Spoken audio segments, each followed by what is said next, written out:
Hello everyone, this is Cindy Winget, the author of Gothic Horror Mashups, and welcome to my channel. So in today's video, I wanted to address a little bit of complaints that I've heard in the booktube community, or just bookish places, I should say, not even specifically booktube, but like Instagram and TikTok and other places that you can look up books. Is a common complaint that people have is that you end up hearing about the same books and the same authors over and over and over and over again. And I think that's fair because I've felt that myself.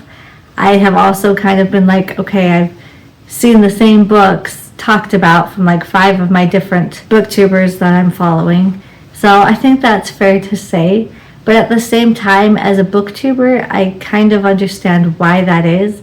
Because as a booktuber, you know, you're trying to do book reviews on new releases because people want to know whether it's worth their money to go spend it on this new book. And so they're really anxious to see the new releases. And so if you're only doing new releases, then yeah, there's going to be a lot of crossover because there's only so many new release horror and thriller that come out that people are interested in, because you have those auto-buy authors that you have been following for years now.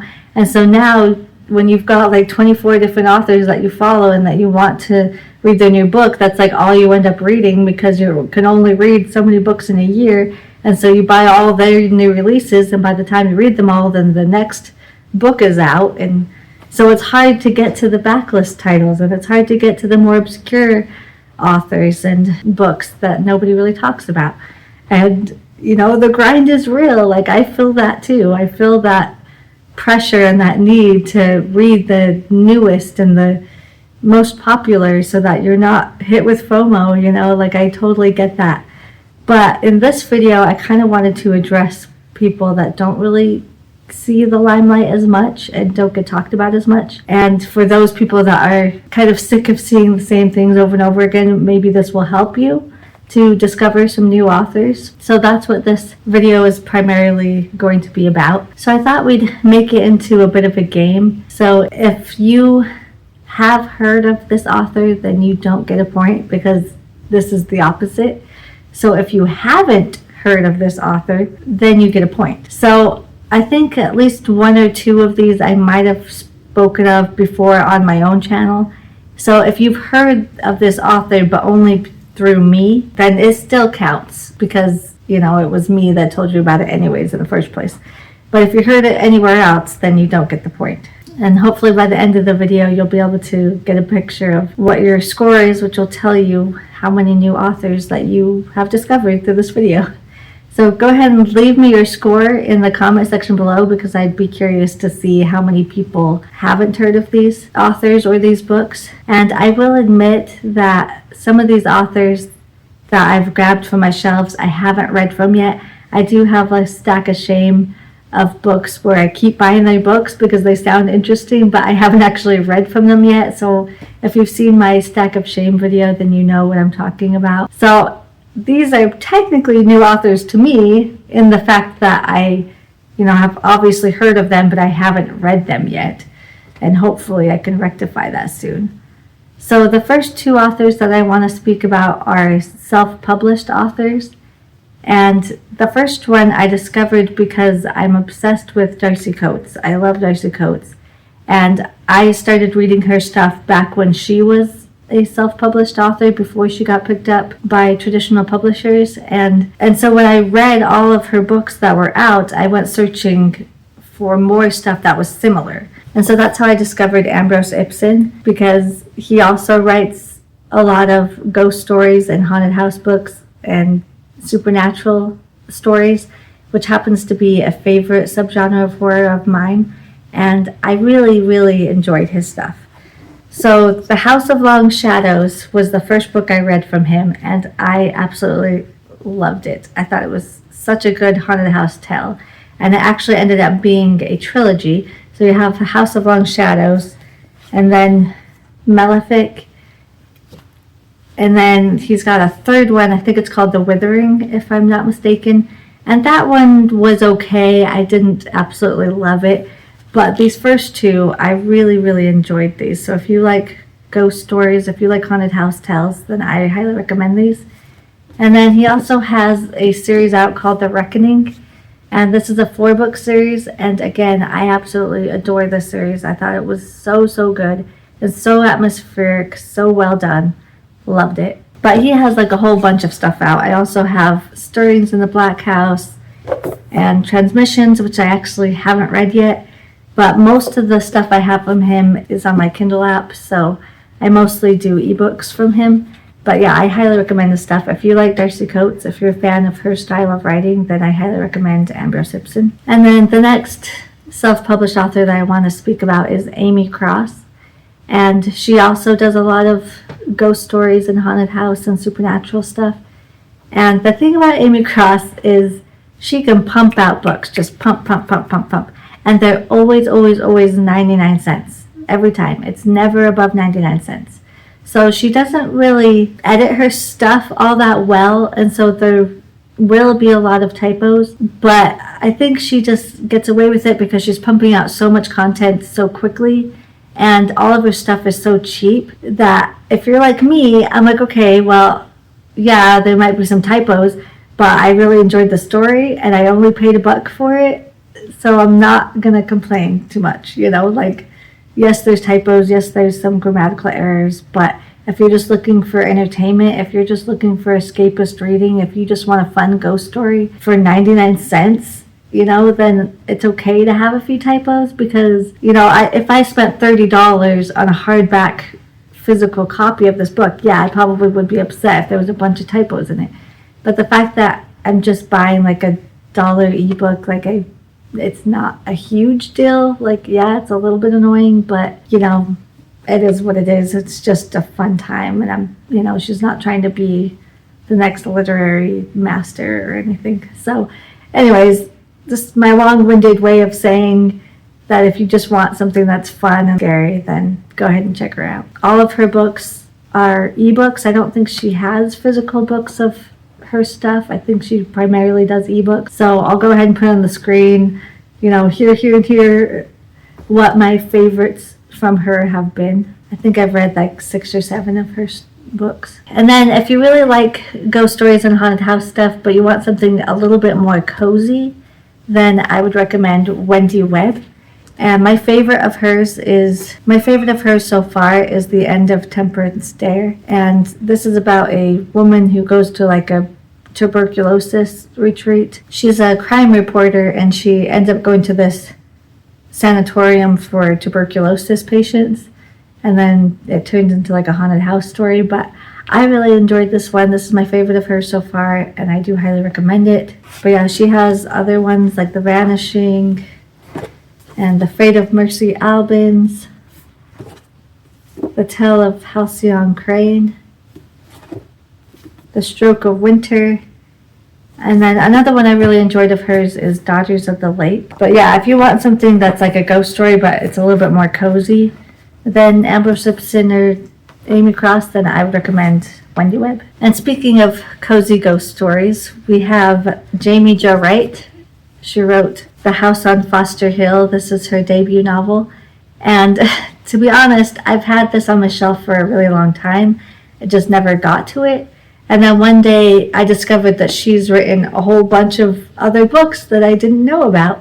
And so I was like, oh, interesting. So I started reading the synopsises, and they all sound amazing. So I just started snatching up her books, but I haven't actually read any of her stuff yet.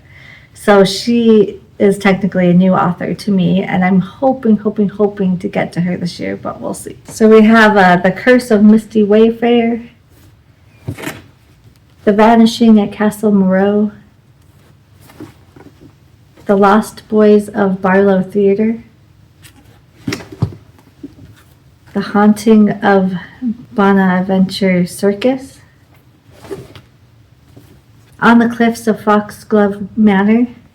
So as you can probably tell from the cover and the title, she mostly writes more like gothic stuff, like gothic haunted house or ghost stories. So I'm really excited to check out her stuff because they all sound a lot of fun. And speaking of books that may be a little bit more on the historical side, we have Lydia Kang, and I own 3 of her books. And we have The Impossible Girl. This is about like anatomists and grave robbing. And you have A Beautiful Poison, which is about Bellevue Hospital and the Spanish influenza. And you have Opium and Absinthe, and this is a vampire tale. So she's another one that I haven't read anything of hers yet, but I really, really want to.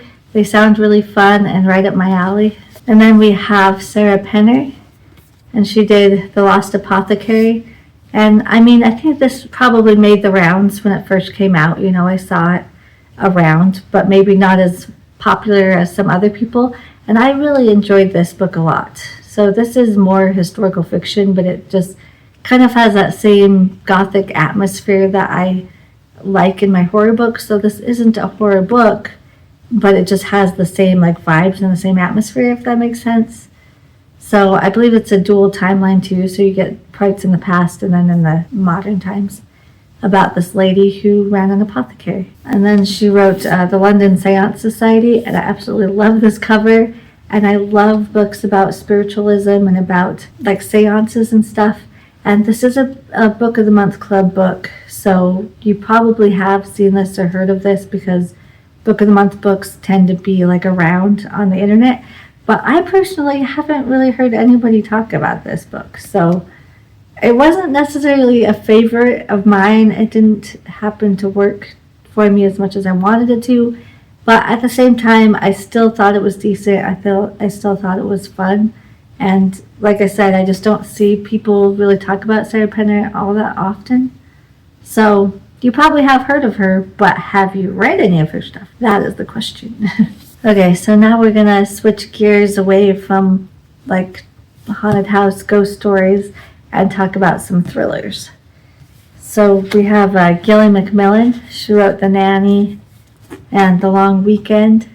And again, I haven't read anything from this author, but I really, really, really want to do a taste test for this author this year, so stay tuned for that if that sounds interesting to you. And then we have B.A. Paris. This is the only one I own from this author physically. This is the newest release called The Guest. So this is about a couple who go on vacation, and while they're gone, they let their mutual friend stay in their house. But when they get back, she just won't leave. You know, she's like, oh, I need to stay a few more days because of such and such a reason. So they're like, okay, you can stay. And then something else will come up. And, you know, she's like wearing out her welcome, but they don't want to kick her out because she's their friend. But at the same time, they're like, can you please just get out of her house? So anyways, she does a lot of domestic stuff. So if you're into domestic thrillers, then this would be a good one to pick up. So this one and the next author I want to talk about, who is Darby Kane. She writes The Replacement Wife, and then she also did Pretty Little Life. And again, this is a Book of the Month Club book, so you've probably seen this. But these two, they're at Target. Like, I see their books at Target all the time. And like I said, this is a Book of the Month Club pick. But I literally don't see anybody reviewing these books. I don't see anybody talk about them. There's like one booktuber that I watch that actually mentions these two authors, but nobody else is talking about their stuff. So I just, like I said, you've probably heard of them, but have you read anything from them? Well, I guess I lied a little bit. I just realized that I had another author that's more like gothic historical or whatever, but she writes mostly like witchy type books, and that's Hester Fox. So she's done The Widow of Pearl Harbor and The Witch of Willow Hall and A Lullaby for Witches. So I saw like one booktuber that read this book, but by and large, I don't hear anybody talk about Hester Fox. So if you like witchy books, if you like more like historical books, these might be fun to pick up. So those are all of my adult books. So now we're going to be talking about some YA books, or not YA books, but YA authors. So the first one I want to talk about is Daniel Valentine. And I bet you've heard of this book because this book is everywhere. And this is an adult novel. But she mostly writes YA books. So that's kind of what I want to talk about, is her YA books, because everybody talks about this book specifically, but I think it's because it's her first breakout adult novel. So my favorites from her so far have been How to Survive Your Murder and then Two Sides to Every Murder. I really enjoyed these books. I thought they were really campy and just really fun. So if you're looking for something that's really short and just really a good campy time, then I would definitely pick these up. These might be classified as thriller, but honestly, I classify them as horror because they feel very much like a slasher. And then she's also the author of the Merciless series. I have not read this series, but that's probably her most popular YA novels. And then she actually has a couple of pen names. So not only is she Danielle Valentine, but she's also Danielle Vega.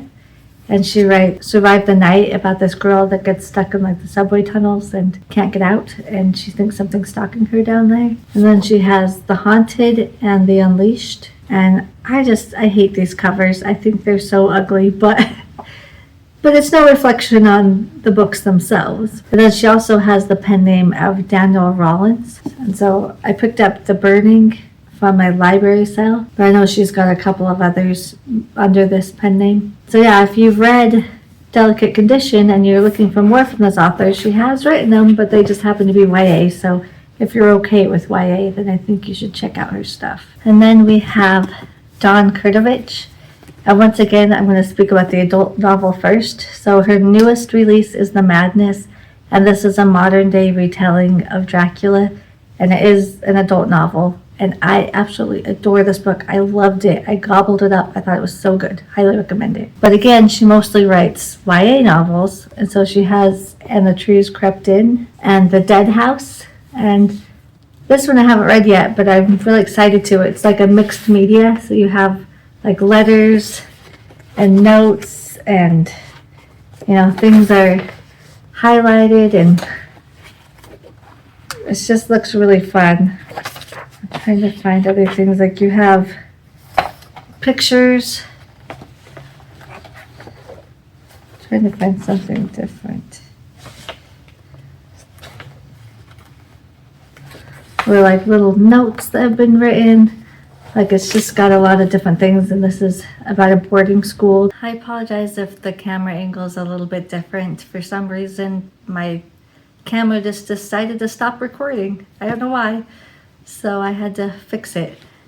But anyways, the next author I want to talk about writes YA thrillers, and that is Vincent Ralph. He's the author of Lock the Doors and One House Left, 14 Ways to Die. This is probably his most famous one. This is the one I see at Target all the time. And then Secrets Never Die. This is his newest one. At least I think so. I haven't checked in a while, but as far as I know, this is his newest release. Nope, I lied. One House Left. This is the newest one.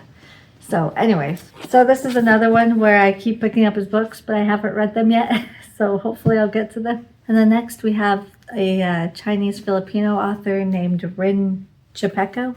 Hopefully I'm saying that correct. I don't know. But she writes The Sacrifice and The Girl from the Well. This one has a second one that's a duology, and the other one's called The Suffering. So she writes YA horror. And then the next one is a particular favorite of mine. I absolutely love this author. I think she writes amazing YA novels, and that's Katie Allender. And The Companion is my favorite. I absolutely adore this book. I thought it was so good. I really want to reread it at some point. But this is about a girl who goes to live with this rich family to become a companion to their daughter who has had some type of mental breakdown and needs to be looked after. And, these are rich people that can't take the time to be with their daughter all the time, and so they hire somebody else to do it. But I just thought the atmosphere in this was fantastic, and I absolutely loved it. If you like gothic vibes, then this is definitely a book for you. And then my next favorite from her, which I also really loved, is Famous Last Words. And this is a ghost story. You can see this little ghost in the pool. And it's also a serial killer book. So our main character is trying to evade a killer by communing with some ghosts. And then we have The Dead Girl of Hysteria Hall, about an insane asylum. And then we have a trilogy from her that starts with Bad Girls Don't Die, and then From Bad to Cursed, and then As Dead as It Gets.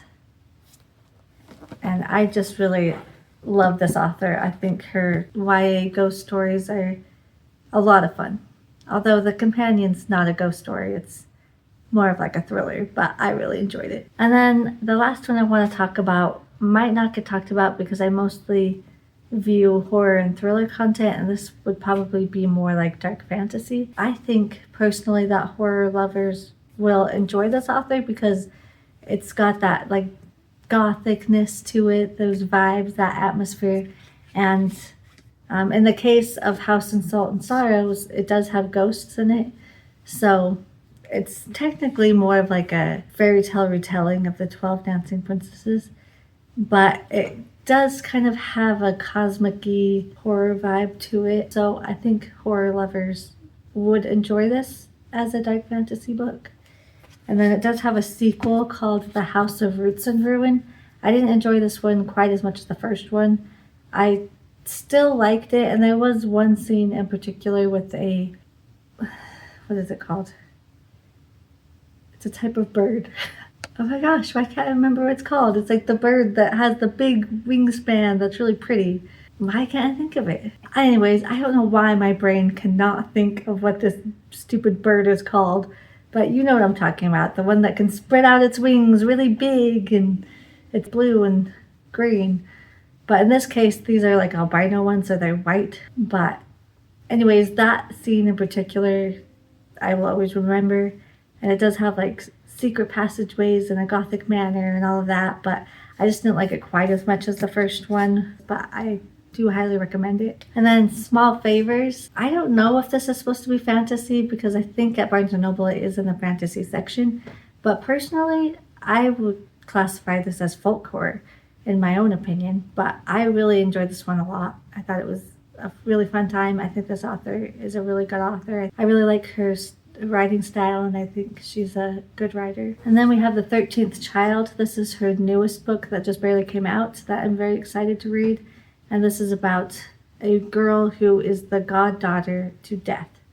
And so she kind of has the power to heal and also the power to take life. So I'm very excited to read this. Okay, so I'm kind of seeing a running theme as I'm showing you these books that a lot of these are like gothic or historical or ghost stories or, you know, that kind of stuff. So maybe that's why they don't get as much love online, because maybe it's too niche of a thing. But personally, that's my favorite part of horror, is supernatural and ghosts and haunted houses. And, you know, I love like macabre historical stuff like grave robbing and, you know, different things like that. So I don't know, if you're like me and that's something that really interests you, then I hope you found an author in this video that maybe is new to you, that you haven't heard of. Or if you have heard of them, maybe it will give you that nudge to go ahead and pick up and read their stuff if you haven't already. Again, let me know in the comment section below what your score was. I think I might do a part 2 for this video, but instead of focusing on authors, I might just do a more individual one where I actually talk about individual books instead of the authors, because I do have a lot of books on my shelves that are more obscure, but just like the one book, not a whole bunch of books, so that I can't definitively say this author, but I can say, you know, this book. I hope that makes sense. I feel like I'm rambling, but anyways, if you'd like to see a part 2, go ahead and let me know. Please hit the subscribe button if you haven't already. Give me a like if you liked this video to let me know that this is the kind of content you like. So I post a video every Friday, and I hope to see you in the next one. See ya!